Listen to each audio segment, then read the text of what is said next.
ho fatto in tempo a fermare 2 macchine e poi ha incominciato a cedere prima vicino qua, si è formata la voragine vicino al guardrail e poi 30 secondi è andato giù l'altro pezzo e poi è andata giù anche l'altro, poi in un bel momento si è aperta tutta. C'è stato qualcuno che non voleva fermarsi, che proveniva dall'altra parte, una macchina rossa, spero che mi paghi il pranzo. Ci può scherzare su Pietro Calì sulla voragine che si è aperta in via Pordelio a Cavallino Treporti. Grazie a lui, al suo colpo d'occhio, non ci sono stati feriti. Ha notato della schiuma marrone nel canale, ha scorto il fontanazzo che buttava acqua, ha intuito che qualcosa stava per succedere. Qualche istante e 10 metri di strada lungo la laguna sono stati inghiottiti all'improvviso. Si sente un po' un eroe. No, per niente.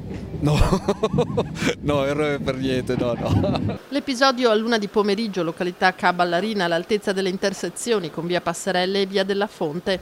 Questa è una conseguenza degli eventi meteorologici che ci sono stati nei giorni e nelle settimane precedenti.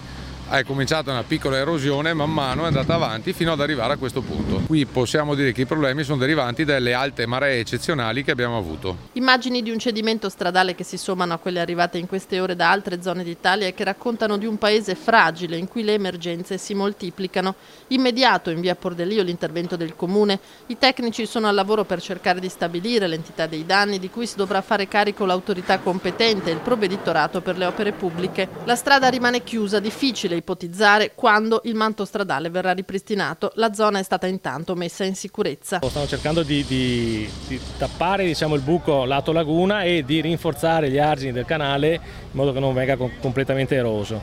È un intervento provvisionale di emergenza e poi l'impresa so che sta facendo arrivare, d'accordo col comune ovviamente, delle palancole e un macchinario per installare delle palancole a chiusura della voragine che si è aperta. Un evento non preventivabile accaduto proprio nel giorno in cui il sindaco di Cavallino Treporti, Roberta Nesto, è a Roma a Palazzo Chigi per prendere parte al comitatone per la salvaguardia di Venezia e della sua laguna, con la ferma intenzione di portare a casa risorse per la messa in sicurezza anche del suo territorio comunale.